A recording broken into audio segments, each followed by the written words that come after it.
Bom, boa noite. Tá ouvindo bem aí, Lívia?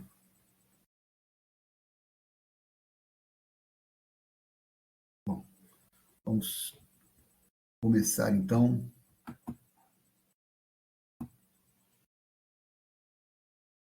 Boa noite para todos.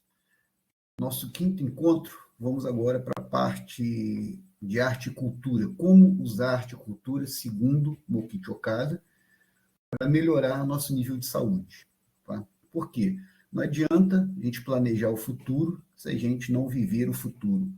Tá? Okada, eu escolhi para ser, vamos dizer, o eixo desses encontros nossos, porque não só ele falou da parte financeira, como ele falou também da parte de saúde, e de um método bem diferente, porque ele usa a arte e a cultura como formas de melhorá-la. E por isso eu acho bem interessante, que eu nunca vi essa abordagem em nenhum lugar, uma abordagem agradável, e fica um estudo completo, porque não só tem a parte financeira, como tem a parte de saúde. Então, vocês vão encontrar muitos cursos falando sobre parte financeira, vocês vão encontrar muitos cursos falando da parte de saúde, mas os dois eu particularmente nunca vi, tá bom? Então, para fazer alguma coisa que todo mundo faz, não me interessa. Então, a questão de ter escolhido o CADA foi isso daí, que ele fala disso aí e mais um pouco. Parte financeira, parte de saúde, tá bom?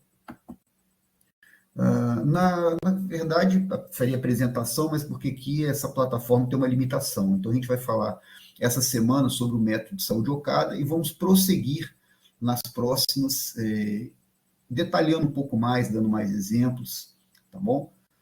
Aqui tem uma capacidade limitada de carregar slides.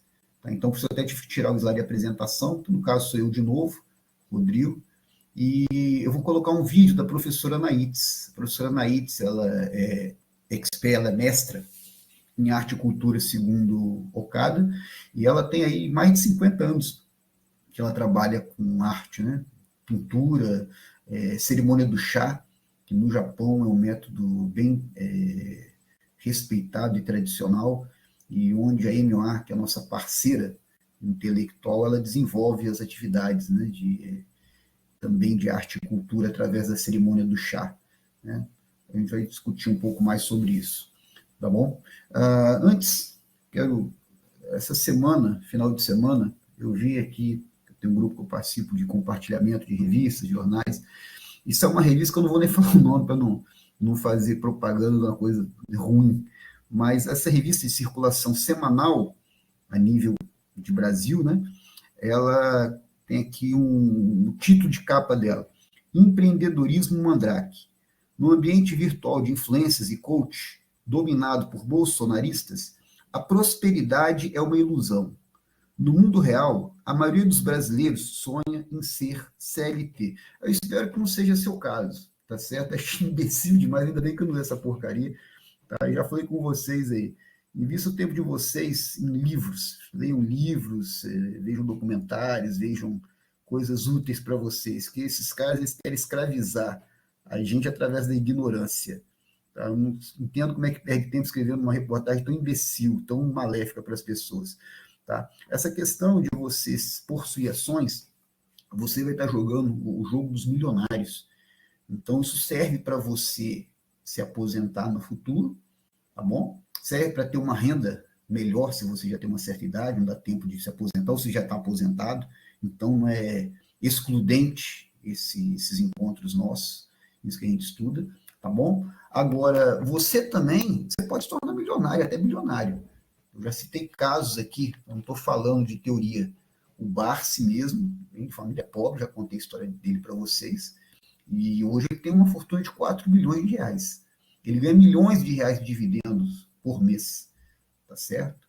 Então, sim, é o meio de você obter prosperidade, você seguir essas regras que nós discutimos aqui, tá? Então, isso ficou claro, e eu não acredito que seja sonho de ninguém ser CLT, não. Você tem que ser, pode até ser CLT para sobreviver, pagar as contas, mas eu espero que você tenha mais ambição. Você pode ser empreendedor, sim, tá? Porque através do empreendedorismo você vai abrir suas próprias ações, você vai ter seu próprio negócio. É uma coisa que eu acho muito bacana, tá certo? E se você não tem capital, não tem experiência, não teve um preparo igual eu para poder ser um empreendedor, né? Que eu vim de uma família que não tinha estudo, não sabia, era empregado, era CLT, mas que você tenha a ideia que quando você compra uma ação, você está se associando a grandes mentes. Por isso também que eu invisto em ações, tá certo? Porque, na verdade, eu não penso que eu estou comprando um pedaço de uma empresa, eu penso que eu estou comprando participação em uma empresa que é gerida por pessoas, e as pessoas mais brilhantes do país. As melhores empresas do Brasil são geridas pelas pessoas mais brilhantes do Brasil na área financeira.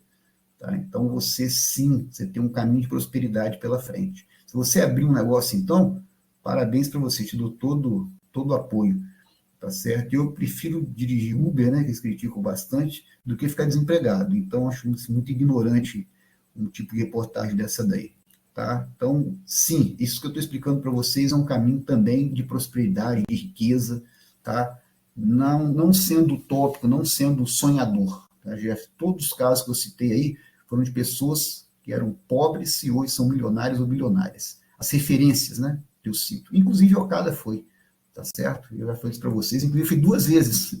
Ele chegou a ser milionário, que seria hoje bilionário, 2 vezes. Uma ele quebrou, né, durante a quebra da bolsa, e depois ele conseguiu reerguer o patrimônio dele. Tá? Então, isso é possível sim.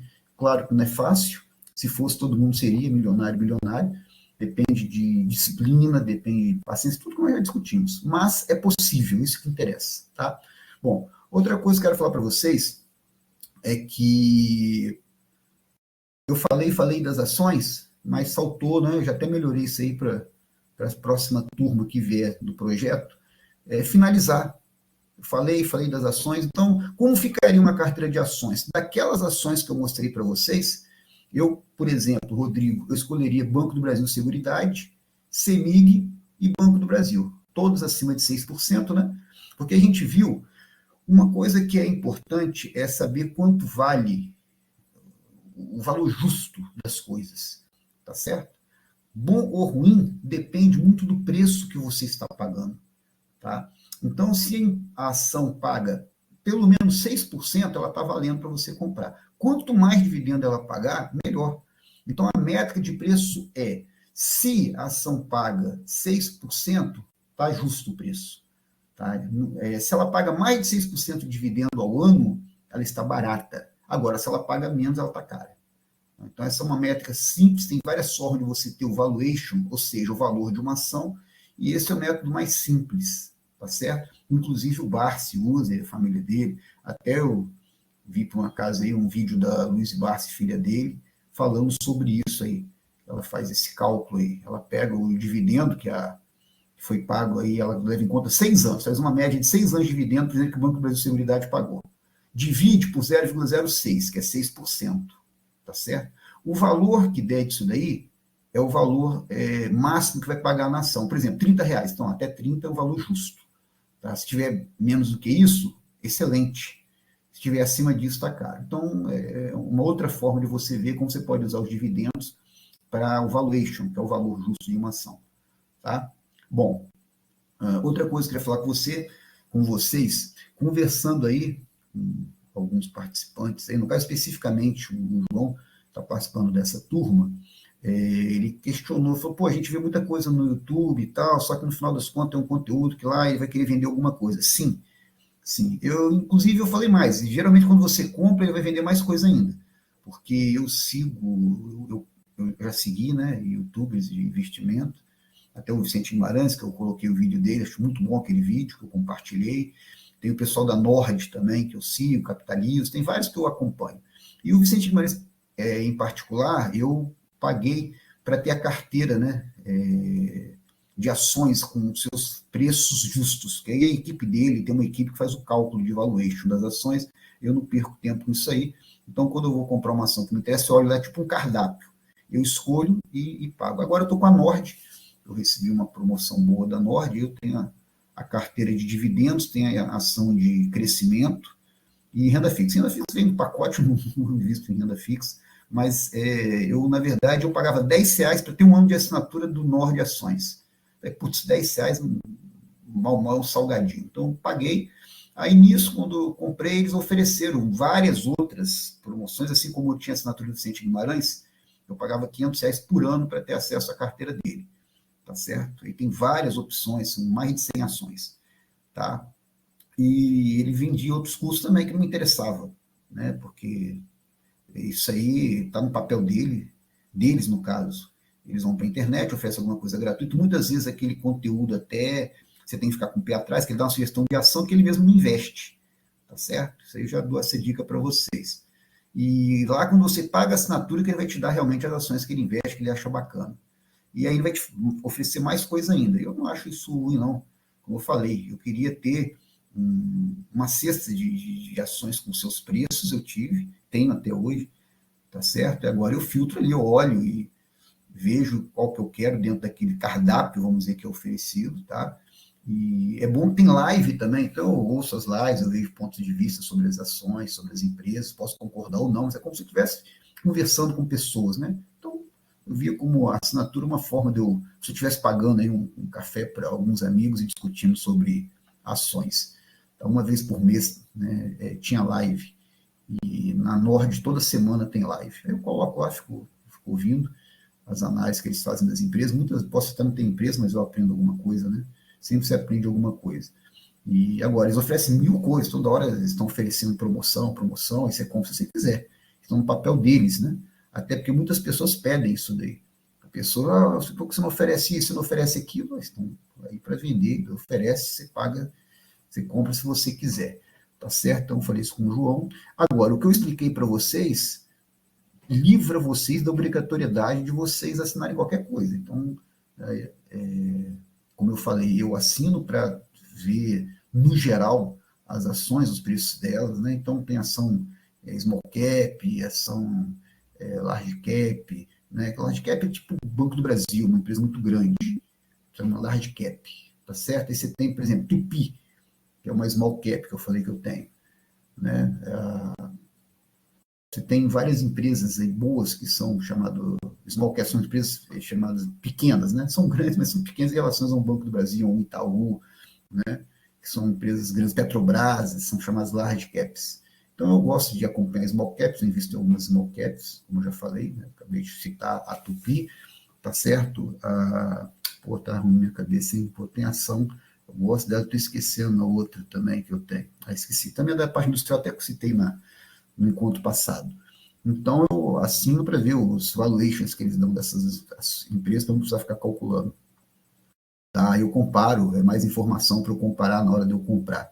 Eles fazem análise também, tem relatórios, né? Eles lançam sempre relatórios, eles analisam os relatórios da empresa e fazem os relatórios deles. Então, eu posso olhar o relatório da empresa, o relatório deles e tirar minha conclusão. Então, é por isso que eu assino. Mas o que eu expliquei para vocês, se, por exemplo, essa questão dos 6%, se os setores que se investem, você não precisa assinar nada, tá bom? Vai só no automático acumulando aí seu patrimônio, tá? Dessas três aqui, são empresas, né, por um acaso, são todas aqui ligadas ao Estado, né? Que Banco do Brasil Estatal, CEMIG é o governo de Minas, né? Então, isso daí tem gente que evita estatal. Eu nem pensei nisso, são empresas boas, tá? E a estatal, o Banco do Brasil, por exemplo, tem um preço abaixo do que deveria ter por ser estatal. Então já está no preço já a questão dela ser estatal. O problema de ser estatal é que o governo geralmente mete a mão e faz porcaria. Então tem muito investidor que nem compra ação estatal. Mas o preço acho que já está bom, tem uma governança boa, o Banco do Brasil, foram criadas leis, né, depois de 2016, para impedir que o banco fosse usado politicamente, então não tem problema nenhum. O Banco da Seguridade é porque ela é ligada ao Banco do Brasil, tá? Ela é uma empresa privada, mas ela tem um contrato com o Banco do Brasil. Então, por isso, se o Banco do Brasil cancela esse contrato, ela vai perder valor, mas o contrato é longo, não tem esse perigo agora não. E CEMIG é do governo de Minas. E até empresa igual a CEMIG, ela tem grande chance, por exemplo, de ser privatizada. Se for privatizada, o valor dela aumenta bastante. Como eu falei, toda empresa pública ela tem um valor menor que uma privada, porque tem sempre o medo do governo ele fazer uma gestão que gere menos lucro para a empresa. Gerando menos lucro, ela desvaloriza, tá certo? Então, tem até esse prêmio de um poder no futuro ser privatizado e aumenta até o valor da ação. Mas todas pagam bons dividendos e estão pagando acima de 6%, né, naquele quadro que eu mostrei para vocês, E são de setores diferentes, porque aqui na verdade, seguro e banco, eles consideram o setor financeiro, mas aqui é seguradora, isso aqui é um banco. E aqui é do setor elétrico. Então, com isso, você evita um risco que se chama risco de setor. Como assim risco de setor? Eu podia colocar também, tinha Itaú lá, Bradesco, eu podia colocar só banco aqui na carteira de ações. Só que se der algum problema no setor bancário, vai afetar todas as minhas ações.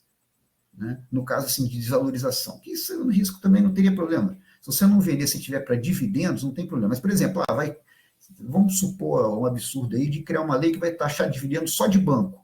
Você só tem banco, você vai estar bem exposto. Mas se você tem banco, elétrica, seguradora, aí você foge desse risco dos bancos serem taxados de dividendos. Está entendendo? Só para dar um exemplo. Tá? Mas não é o principal, não. Você pode ter também concentrado e tal, porque se você for trabalhar com dividendo, não tem muito risco, então não tem problema estar concentrado em setores. Tá? Tem muita teoria que eu mesmo não uso. Eu estudei, né, quando eu fiz esse MBA em finanças, mas eu não uso para diminuir risco. O risco é você comprar caro. Tá? Isso que é o risco. Tá bom? Então, adianto para vocês, minha visão de risco é essa daí. Tá? Não é risco de setor. Você tem só seguradora, aí dá algum problema de seguradora, você vai... Se você não vender seguradora, não tem problema o preço da seguradora cair. Tá certo? Você investir para dividendo, a grande vantagem é você não precisa se preocupar com queda de preço. Pelo contrário, você vai comprar mais quando o preço cair. O dividendo vai estar mais alto da empresa, então vai ser mais atrativa. Lembra, né? Valuation baseado em dividendo. Tá bom? Bom, então, na verdade, outra coisa que eu quero lembrar, eu começaria, por exemplo, com o Banco Brasil Seguridade. Ia comprando essa ação, enquanto estivesse pagando pelo menos 6%. Ah, mas eu fiquei 1, 2, 3 anos, 5 anos só comprando no Brasil. Que ótimo, sinal que ela está boa. Vai estar te rentabilizando esse tempo aí também todo, com dividendos. Ah, ficou cara? Eu começo a comprar CEMIG, por exemplo. Ficou cara? Eu começo a comprar Banco do Brasil. Tá? No livro do Bazin, ele pega o valor e distribui igualmente por todas as ações que pagavam 6% de dividendo. Quem lê o livro lá vai ver. Tem um capítulo que ele ensina como montar a carteira. Mas eu já falei com vocês, né, no encontro passado, eu não sigo essa regra, eu sigo o que o Barsi segue, né, eu vou comprando uma ação, ou e outros grandes especuladores, né, investidores e especuladores, igual o próprio Jorge Souza, igual o Buffett, né, que na verdade ele vai comprando, enquanto está barato, ele vai comprando com força. Tá? Ele investe com força naquilo que está barato. E às vezes ele até vende alguma ação que é boa, mas que não é tão boa quanto ele acha, para poder jogar todo o dinheiro numa ação que ele achar que vale a pena. Ele deixa a carteira dele bem desequilibrada, depois, quando o preço se torna justo, ele para e começa a investir em outra. Tá certo? E às vezes até vende aquela ação mais cara e compra uma mais barata, enfim. Isso aí são estratégias de investimento. Mas o que eu quero dizer é que muitos influenciadores, né, na internet, eles falam para você dividir o dinheiro. Tem até uns que eram investidores da favela, dois jovens, né, que falam que moram na favela, eles ensinam a investir em ação. Eu até assisti vídeo deles e eles falam isso aí de dividir, né, que é a regra geral. Mas você não precisa fazer isso não, você pode pegar uma ação e investir nela até ela não ser mais interessante, tá bom? Mas aí é a estratégia de cada um, a opção de cada um. Eu venho passar o que eu faço, não posso ensinar o que eu não faço, tá bom? Vamos continuar então aí. Se tiver pergunta, gente, aponta aí, tá? Pode falar se tiver alguma dúvida.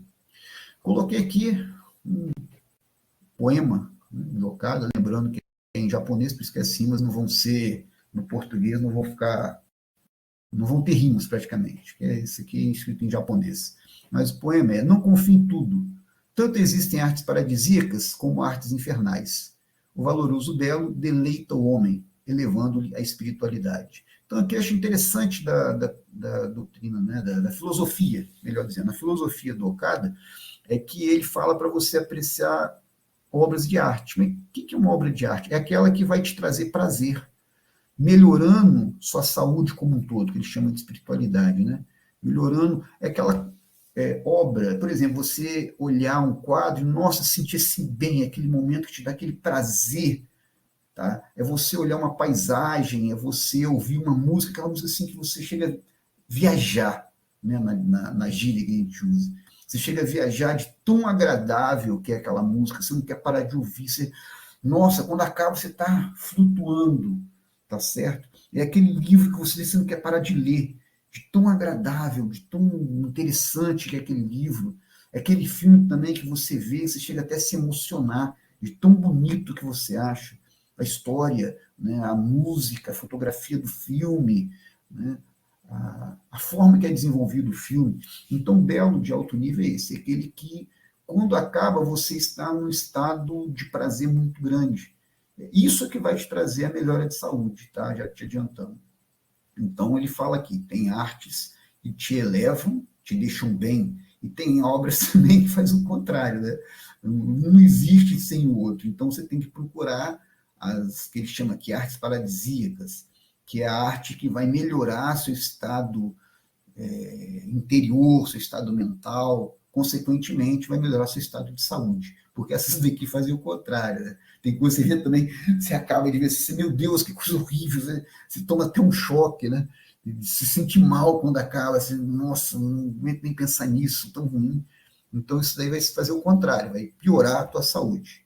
Então, o Okada, ele dá essa explicação simples. O que é uma arte de alto nível? É aquela que vai melhorar teu estado de saúde como um todo, vai te trazer prazer. Tá? Então você vai sentir prazer, vai se sentir bem com aquilo, consequentemente vai ficar melhor do que antes de você ter entrado em contato com essa arte. Tá aqui o Mokichi Okada, que saiu, pelo menos aqui para mim não está dando para ver direito, mas ele nasceu em 1882, né? 23 de dezembro de 1882, ele ia falecer em 10 de fevereiro de 1955. Então, viveu bem para a época dele. Viveu por volta de uns 72 anos, mais ou menos, tá certo? Viveu mais de 70 anos. Para aquela época, ele viveu bem, tá certo? Porque às vezes eu converso com algumas pessoas, poxa, mas ele viveu pouco. Não, viveu pouco mesmo para hoje, 70 anos não é pouco.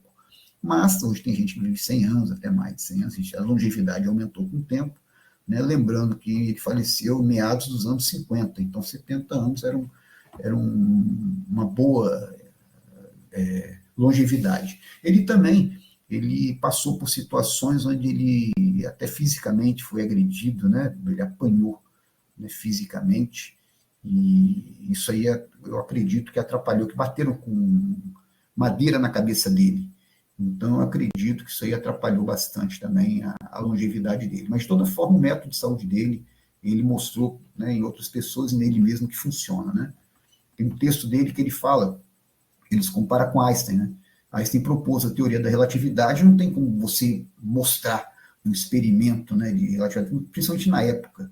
Tanto é que foi através de observação do eclipse que se comprovou indiretamente a teoria da relatividade. Então, ele falava que através do resultado de cura, né, de doença que ele mostrou, e em 7 anos mais ou menos ele tratou 10 mil pessoas com 93% de resultado, né? E quando era tuberculose, que é a doença que era mortal na época, chegou a 95% de resultado de cura, né, de resultado favorável. Então ele falava que através dos resultados dele ele comprovava a teoria que ele citou, né? Até que ele citou, não, desculpa, ele nos deixou.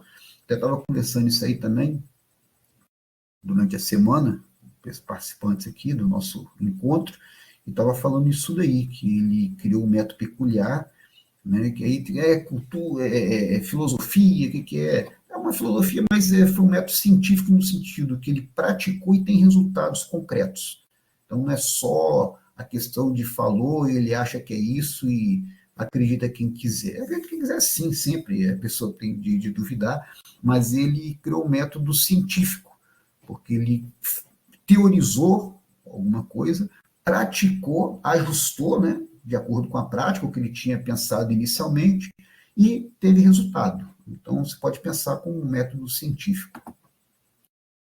Bom, ele era autodidata, né? Ele tentou até fazer faculdade de belas artes, não conseguiu por vários problemas, por exemplo, problema na vista, né? Ele quis ser pintor, mas a vista dele não era perfeita, então como é que ele ia ser pintor, né?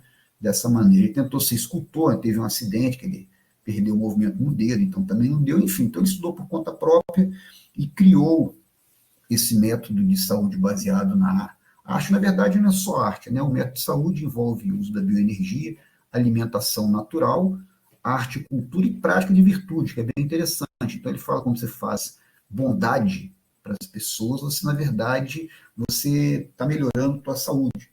Porque, segundo a filosofia de Okada, né, tudo se baseia em partículas, né? Isso tem muito a ver com a química, né? Tem muito a ver também com a física.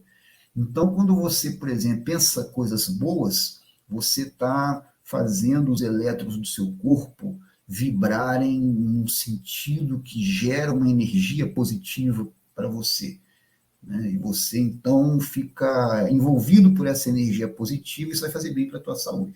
Se você pensa coisas ruins, o contrário, né? Então, é bem interessante essa filosofia dele.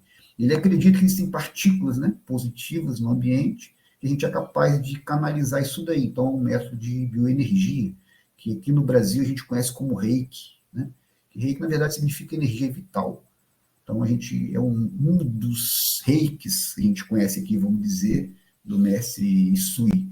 E ele criou, né, um método também de transmissão de bioenergia muito bem estudado e comprovado até.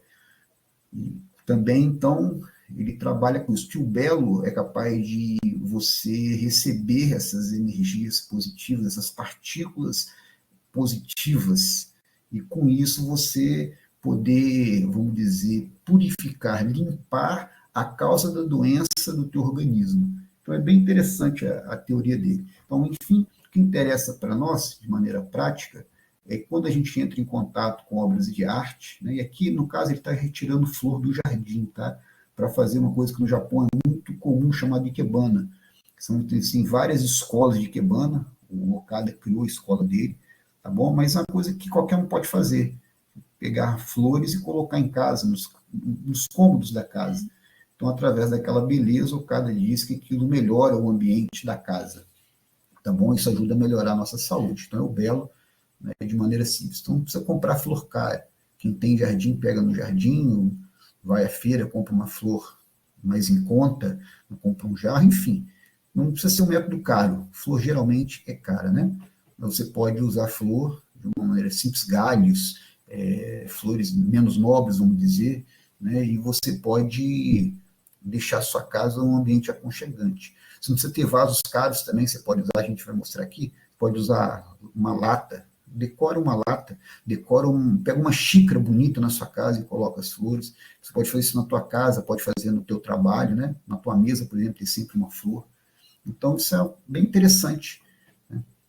Você tratar da tua saúde e dos outros, porque quem chega também, por exemplo, no ambiente de trabalho, olha lá na tua mesa uma flor, vai também sentir um efeito positivo que ela vai estar causando. Então, é bem amplo essa forma de pensar. O Okada, ele criou um estilo que não é egoísta, né? Como eu falei, você pode fazer para você e todo mundo que estiver em contato ali no ambiente vai se beneficiar. Bom, foi palestrante também, aqui é até interessante, né, que apesar de japonês, ele está usando roupa ocidental aqui, fez questão, ele fazia questão de ter uma visão bem ampla das coisas, e não se restringia, né, em ser apenas japonês. Então ele criou um método pensando em todas as pessoas, seja homem, mulher, branco, amarelo, azul, qualquer coisa que seja, né, e por isso ele fazia questão de quebrar o formalismo japonês. Isso é bem interessante, porque nós estamos falando aqui anos 50, tá, gente? Estamos falando aí nossa, 70 e tantos anos atrás, aí, 70 anos mais ou menos atrás. Tá? Então, aqui ele fazia palestra para quê? Para propagar o método dele de saúde. Ele foi uma pessoa que sofreu muito com doença, né? Ele até escreveu que ele teve todas as doenças que podia ter mesmo de mulher, né? E foi desenganado aí pelo menos umas 3 vezes pela medicina, né? Falaram que ele não tinha cura, que ele ia morrer. E ele, então, ele começou a questionar por que o homem sofre. E ele, por conta própria, ele começou a pesquisar como tratar a saúde, até que ele criou o método dele, conseguiu se curar. E, a partir do momento que ele conseguiu se curar, começou a testar com a família, começou a ter resultados positivos com a família e começou a fazer com outras pessoas que também funcionou. Então, acho bem interessante, né, porque ele, assim como todos que eu trouxe aqui nos encontros, ele praticou o que ele falou. Antes dele ensinar, ele praticou nele mesmo, depois na família dele, depois nos amigos, né, nos vizinhos, e assim foi. Criador de uma arte médica. Então, aqui está ele fazendo o que a gente chama de investigação dos pontos, né, que tem uma criança que seria uma enfermeira, tá? ajudando a ele investigar onde aplicar a bioenergia. Então, como eu falei, é semelhante ao rei que a gente conhece aqui no Brasil, tá bom? Pela imposição das mãos, né? O cara acreditava e ensinava que essas partículas, né, de energia que estão disponíveis, assim, como você imaginar as partículas de energia que vem do Sol, que era possível que nós canalizássemos essas partículas para as pessoas, ele estudou pontos onde canalizar, né, nas pessoas para poder dissolver a causa das doenças. Então, o método de saúde dele envolve a bioenergia. Bom, ele também foi arquiteto, foi engenheiro, foi museólogo, tudo ele fez por conta própria, sem estudo formal. Fez várias obras. Por quê? Porque ele achava importante Tom Belo também através das construções. Então, aqui está o Museu de Atami, foi inclusive concluído pós morte de Ottoni em vida, e deixou o projeto, né? Em 80 foi finalizado, né, o Museu de Atami na década de 80. Então, a ideia, eu vou mostrar para vocês, você vê as construções, o belo através da construção, e as próprias obras de arte, ao acesso das pessoas, né? Lembrando que o Japão é um país era muito fechado.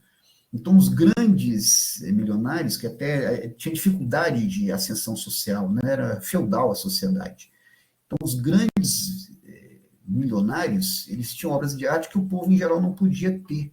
E o Okada, ele quis construir um museu para quebrar isso. Até hoje é importante, né? Eu, por exemplo, não tenho condição de comprar um quadro aí de Renoir, de Monet, caríssimo, mas posso ir no museu e ver, né? Então, até hoje é importante, mas eu estou só enfatizando que a gente tem sempre que entender o aspecto histórico. E para a época foi assim, bem revolucionário você querer ter obras ao acesso do povo. Então, ele foi um cara que ele teve fortuna, mas teve a preocupação de compartilhar isso com as pessoas, que é interessante também. A gente falou a questão de você usufruir financeiramente, né? De você melhorar financeiramente. Sim, você tem que pensar nisso, mas é importante você pensar no retorno. E um retorno que ele pensou foi criar museus. E tudo bem, você cobra lá uma entrada, é cobrada uma entrada no museu, que é bem acessível, mas você tem acesso a obras que a gente nunca poderia comprar. São obras, assim, custam milhões de dólares. Então, ele se preocupou em deixar obras de arte ao alcance do povo, né? Então, boa parte, não, todos os bilionários que eu pude, né, estudar a história deles, eles têm fundações, eles têm trabalhos sociais. O próprio Buffett, ele já doou mais de 120 bilhões de dólares para a caridade, para ONGs, enfim, para associações, isso até por causa da esposa dele, a Suzy, ela gostava muito ela sempre foi muito ativista, né? E depois, ela sempre doou, sempre fez obras de caridade, mas depois que ela morreu, acho que o Buffett, ele quis homenageá-lo, quis seguir o legado dela, ele doou em vida já fortunas e fortunas para obras sociais, obras de caridade. Todos os bilionários aqui no Brasil, como o Luiz Paes de Barros, por exemplo, eu estava assistindo uma live e estava demorando a falar, e o Henrique Breda, né, que trabalha com ele, falou, desculpa, ele está aqui demorando porque ele está acabando de doar 400 mil reais, na época, de uns 3 anos atrás isso, para uma ONG que trabalha com crianças, né? Então, ele não só participa oferecendo o tempo dele, como também ele ajuda financeiramente, né? Então, boa parte dos bilionários, eles retornam, né, para a sociedade, né, o que eles, por mérito, conseguiram ganhar. Aqui, Kyoto também, outro local que o Okada ele quis mostrar locais belos, ele chamava protótipo do mundo ideal, um mundo com beleza. Então, tem jardins, né? Ele fazia questão de desenhar jardins. No Japão é muito importante esse estudo de jardins, tá certo? Ele colocava, então, o homem em contato com a natureza e aprimorava a beleza da natureza para que potencializasse mais ainda essa beleza. Então, só de você entrar em contato com um ambiente desse, você já melhora a saúde. Só contextualizando para vocês, existem pesquisas que mostram, né? Lá no Japão é comum, por exemplo, caminhada na floresta. E aí as pessoas melhoram a saúde, tem uma melhora de saúde fazendo isso daí. E esses pesquisadores comprovaram, quando a pessoa anda na floresta, que as árvores liberam alguns compostos químicos que a pessoa respira e ajuda a melhorar a saúde. Mas não é só isso, né? Só de você estar num ambiente de tranquilidade, um ambiente de paz, todo o seu organismo passa a um estado de mais serenidade, libera substâncias benéficas, como a endorfina, por exemplo, no sangue, e você então passa para um nível de saúde melhor. Tá bom? Isso antigamente era bem comum, não sei se vocês sabem isso daí, vocês vão lembrar, estudar de escola, ou já viram alguma coisa desse tipo. Quando a pessoa estava doente, aí geralmente mandava a pessoa ir para o mar, por exemplo, estava na cidade lá e tal, vai para o mar, passa uma temporada no campo ou no mar. Então, a mudança de ambiente para a pessoa usufruir mais da natureza e isso beneficiar a saúde dela. Então, isso era bem comum antigamente, e eu acho que até hoje é válido, se você quer saber. Então, o Okada ele tem essa preocupação de fazer com que nós vivamos frente ao belo. Então, a gente não pode viver, talvez, num desses locais que Okada ele idealizou e construiu, e que as pessoas podem visitar, né? A gente está longe do Japão, mas o que acontece? A gente pode ir a um parque, a gente pode ir à praia, a gente pode usufruir. Inclusive uma diversão barata. Eu moro aqui perto da Pedra da Cebola, então várias vezes eu já fui fazer piquenique, né, com minha família. Você vai gastar pouco, né? Você vai levar, você leva o que você quer, para levar coisas saudáveis, inclusive, para comer. Vai no local que tem animais, tem vegetação, tem beleza natural, você não paga a entrada e passa um dia agradável. Então, você tem na Serra, lá, o Parque da Cidade, já fui visitar também. Você tem no centro de Vitória, locais históricos bonitos, né? Já fui visitar até o Palácio do Anchieta, você pode agendar a visitação. Você aprende história, vê um lugar bonito. Tem perto do IFES, o Museu Solar Mão Jardim, também tem visitação lá, é gratuito. Então, assim, você tem vários locais que você pode estar enriquecendo o seu conhecimento, vendo coisas belas e melhorando sua saúde como um todo. Então, na verdade, você vê que o método de saúde Okada pode ser visto como um estilo de vida. A gente pode enfatizar no nosso dia a dia esse tipo de prática e com isso daí ter benefícios para a nossa saúde, coisas de fácil acesso, isso que eu acho mais interessante. Né? É um método bem acessível financeiramente. Aqui o Museu de Hakone, no Japão, que Okada construiu o museu e inaugurou, e foi assim, muito, posso falar até revolucionário para a época, tá certo? Porque ele fez questão de fazer um museu bem diferente do que era normal no Japão, comum no Japão, vamos dizer assim, tá certo? Ele até pensou em colocar obras ocidentais, né? Na verdade, tem obras orientais, tem obras do Japão, mas ele tinha essa visão ampla, como eu falei, ele pensou até em colocar obras gregas e tal, mas aí, infelizmente ele faleceu antes de poder realizar isso daí. E aqui vocês vejam que o jardim, né, todo desenhado, todo preparado, que é uma obra de arte em si. E aqui Hakone é um dos 3 protótipos de mundo ideal que Okada deixou construído. Ele teorizou e quis mostrar na prática para as pessoas como seria esse mundo ideal, também aberto à visitação, tá? É da família dele, mas as pessoas podem visitar. É bem interessante também, que ele tinha uma visão bem à frente do tempo dele, né? Então, é propriedade privada, mas ele compartilha a beleza com as pessoas. Você pode usufruir, né, da beleza do local. O mais de Hakone, como eu falei, dos jardins, né, as árvores, tudo. Cada árvore dessa não foi ao acaso que foi plantada, né, foi planejado, tudo. Cada pedra no chão aqui, cada pedra que tem no jardim, tudo foi planejado, não é ao acaso. Então, mais de Hakone. Aqui é interessante, integrativo. O Rito é perto, né? Esqueci aqui o Rito. De Atami, tá? Próximo de Atami, parte perto, uma cidade perto, né? E a ideia, né, clínica de medicina integrativa, é porque essa questão da bioenergia, de uma alimentação saudável, da arte e cultura, tudo isso faz parte, como eu falei, do método de saúde Okada. Então, até hoje, pessoas podem ser tratadas nessas clínicas. Então, você vai ter um médico, que é o responsável, mas ele é estudado na filosofia de Okada, e ele, então, a pessoa vai, passa por ele vê qual é o caso da pessoa, e ele passa dentro do conhecimento da medicina, ele adapta, né, as práticas de Okada, ele ajusta as práticas de Okada para poder tratar a pessoa. Né? Então, isso é comum. A pessoa, no Japão, ela pode optar se ela vai fazer o tratamento convencional ou se ela vai para uma clínica integrativa. Né? Então, aqui é uma das clínicas que usa o método de Okada no Japão. Como eu falei com vocês, não é um método teórico, é um método prático.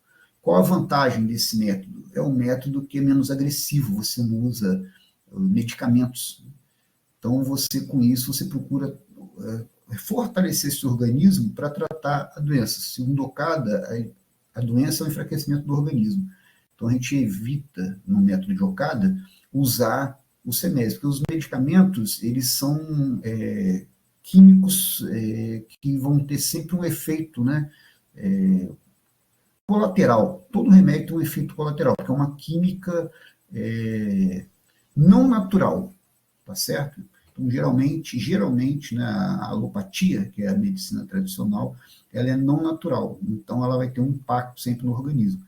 Então, no método de Okada, se evita ao máximo usar o medicamento por esse princípio, tá? Não é nada de negacionismo ou alguma ignorância, apenas se procura tratar ao máximo com técnicas naturais, que é o princípio do método de Okada, e se enquadra no que se chama de medicina integrativa. Existem outras técnicas integrativas, tá bom? E a Okada se encaixa nisso daí. Então, aqui está o tratamento com bioenergia, né? As pessoas elas fazem cursos para poder aplicar essa bioenergia. Então, aqui você estuda a teoria que está por trás disso, os pontos, né, que tem que aplicar, como aplicar também, tá bom? Então, isso aí, na clínica, passa por isso daqui, tratamento por bioenergia. Aqui também atividade física, né? Isso aqui é um educador físico. Uma pessoa que está na clínica, ela vai ter no protocolo de tratamento dela atividade, que não precisa ser, por exemplo, tem pessoa de idade aqui, ó, a pessoa até mais peso, né? Vai pegar a pessoa para correr maratona do nada, mas faz uma atividade de acordo com a capacidade dela e vai melhorando e progredindo com o tempo. Aqui, ó, terapia pela flor, né? Então, aqui, sensibilizando a terra, aqui você tem todo uma harmonização com a natureza. Então, isso ajuda a melhorar a saúde. Aqui também, ó, aqui fazendo silk screen, né? Então, a arte também, como método de tratamento, tudo isso na clínica, tá bom? Apreciação do belo. Bom, acho que foi o último slide aí dessa parte aí. Então, isso aí é mais uma das formas de você... Não precisa ter grande estudo, é você pegar o que está acontecendo aqui, está pegando a flor e observando os detalhes, contemplando a flor. Então, você pode usar isso para você melhorar a sua saúde, tá bom? Você pode também, como eu falei, um bom filme, uma boa música, uma paisagem, você passear em lugares bonitos, isso daí também ajuda a melhorar a saúde, tá? Dentro disso daí também está a questão da alimentação, você procurar comer alimentos mais saudáveis, aquilo que a gente já tem ideia. Então, você vai, entre um refrigerante e um suco natural, você prefere um suco natural. Entre uma fruta fresca e uma fruta que está com conservantes, você vai procurar a mais natural, tá bom? Porque ela vai ter menos química nociva. Tudo tem química, tá, gente? Você vai falar, não come isso aí que tem química. Tudo tem química, só que existe uma química artificial que ela faz mal para a saúde, você vai evitar isso daí. Então, você pega um suco de pozinho, tá bom? Aquele pozinho ali não vai fazer o mesmo bem para a sua saúde você pegar uma fruta e fazer o suco para você. Então, um princípio bem básico, quanto mais natural, mais saudável o alimento. Quanto mais fresco, mais saudável o alimento. Basicamente é isso, você procura ter isso no seu dia a dia. Não dá para a gente ter 100%, mas dá para a gente ter Aí, por exemplo, o máximo que a gente puder vai ser o mais saúde nós vamos ter, tá bom? Outra coisa que é importante falar do método de Okada também é a questão, né, de você procurar estar sempre comendo frutas da época, igual eu falei, isso ajuda a você economizar, é fruta da época, mais barato, já falei, e também ela tem mais energia vital, né? Ela tem mais. Quanto mais fresco o alimento, mais saudável ele é para a nossa saúde. Então, isso faz parte do médio Okada, a questão de você cuidar da tua alimentação, até porque a saúde começa pela boca, né? Se você come bem, seu organismo é mais saudável, tá bom? Aquela questão da bioenergia seria para compensar a parte que a gente não consegue ter uma alimentação um dia a dia saudável. A gente respira ar poluído, bebe água que não é 100% pura, tá? Mesmo passando por tratamento e tal, mas tem poluição, né? Você tem aí a questão da alimentação nossa também não é 100% saudável. Então, a bioenergia é um caminho de acelerar o organismo a se fortalecer, né? Porque o Okada acredita que a doença é devido a um desequilíbrio causado por você ter maus pensamentos, né? Como a gente estava falando, ou pensa coisas ruins, deseja coisas ruins, faz coisas ruins, seus elétrons vibram de uma maneira que causa uma diminuição da saúde, causa doença, né?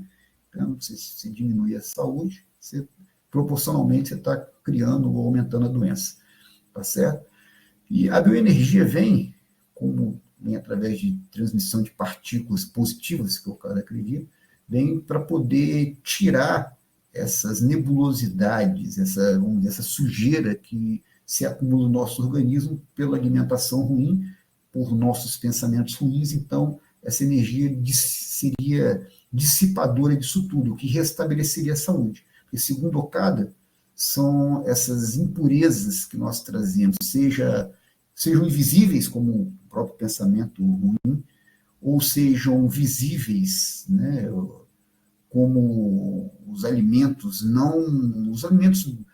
processados industrialmente, em vez de alimentos naturais, então isso daí causaria uma sujeira no nosso sangue, isso deveria ser eliminado. Então, o método Saúde Okada vem através disso. A teoria dele funciona dessa maneira, você eliminar isso daí. Ou seja, ele leva em conta que o organismo ele tem uma capacidade de recuperação natural. Então, o método dele visa você fortalecer o organismo para que ele reaja à doença. Então, a doença seria o quê? O enfraquecimento do organismo. Tá? Então, basicamente, falando da maneira bem simples, isso aí seria a teoria do Okada. Tudo vai se basear nisso daí. E interessante que tem a ver com o que a gente estava falando, tem a ver com esse projeto nosso de enriquecimento, né, ou pelo menos de garantia, de tranquilidade perante o futuro, questão da aposentadoria.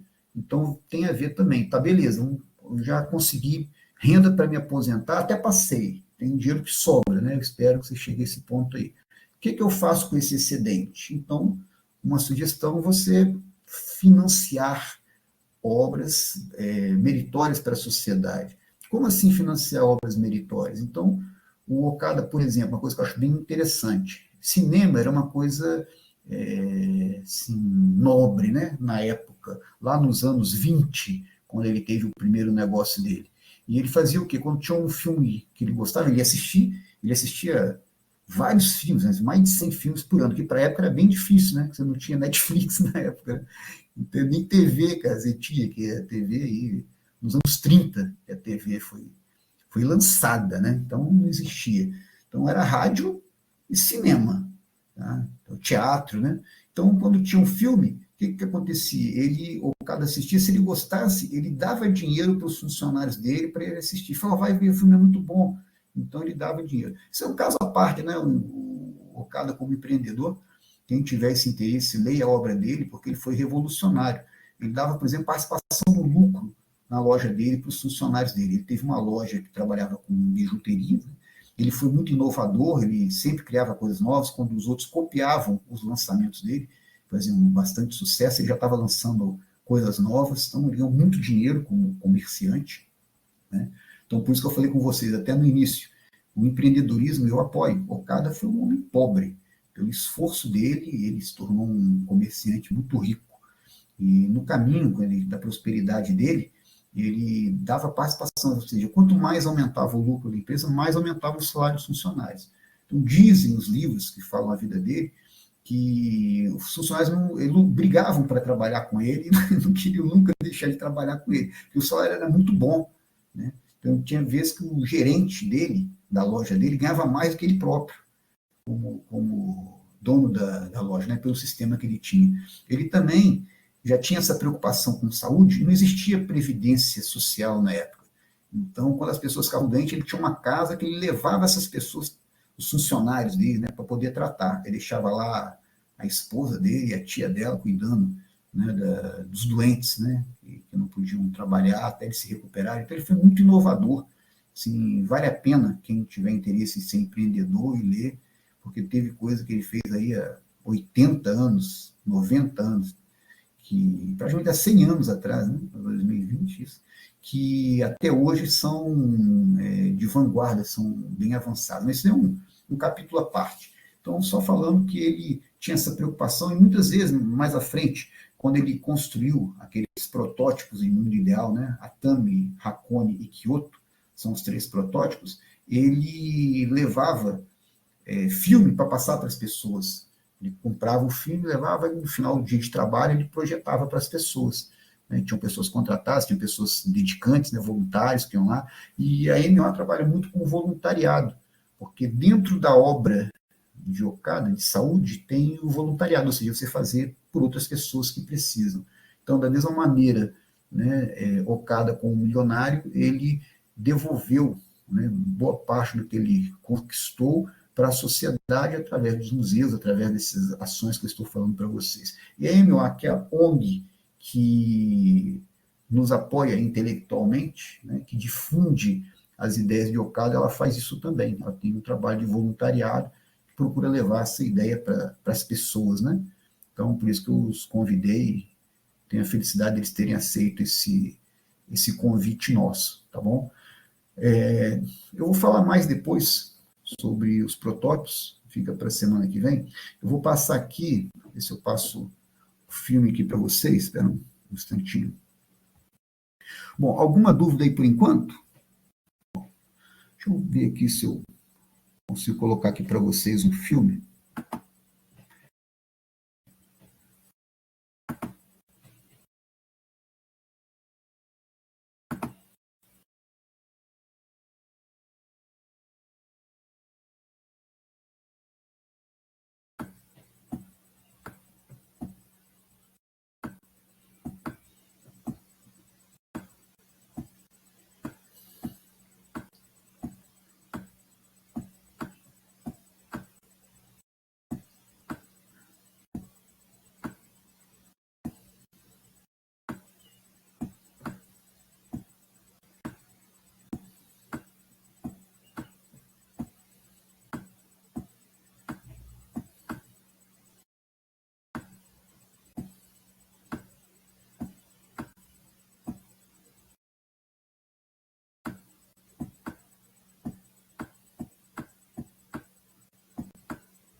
Bom, vou parar por aqui. Não estou achando aqui o vídeo que eu queria passar para vocês, tá bom? Mas encontro que vem, eu vou estar falando mais sobre essa questão dos 3 protótipos e vou mostrar para vocês que em Atami, por exemplo, tá certo? Vocês me lembrem, por favor, até de falar que isso é importante. Eu vou mostrar que o museu é junto com um local de evento, que seria um teatro, tá bom? E faz um componente com a visão, porque esses 3 lugares, Atami, Kyoto e Hakone, são locais turísticos no Japão. Então, Atami é região de praia, tá? Hakone, região de montanha, e Kyoto, planície, né? Seria campo, tá bom? E lá em Atami, onde tem o Museu de Belas Artes, o segundo, porque em Hakone foi o primeiro museu. Então, como eu falei, região de montanha, região turística, tá? Assim como Atami também.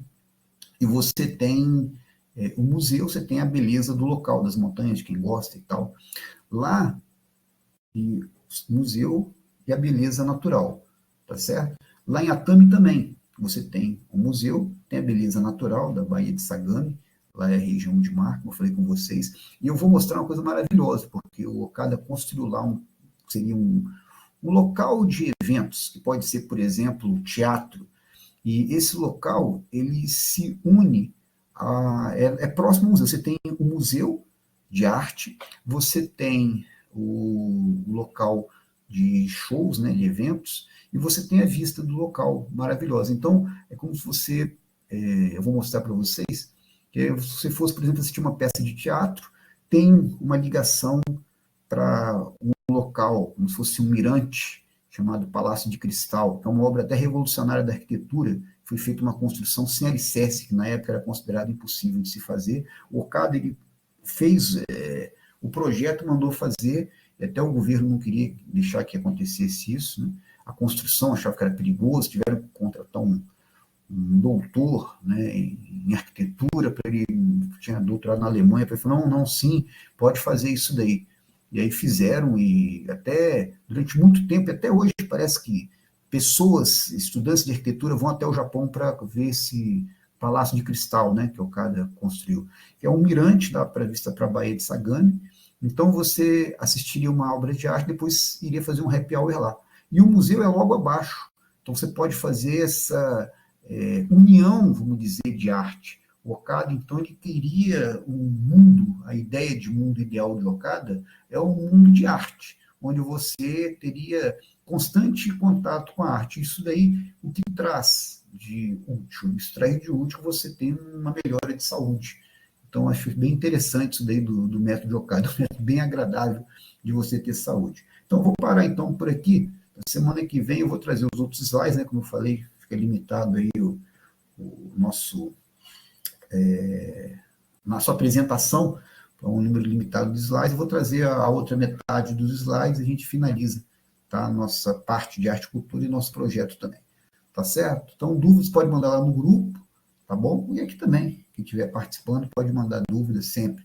E quem não pode participar e perguntar ao vivo, manda lá no grupo para a gente, tá certo? Então, até a próxima, valeu.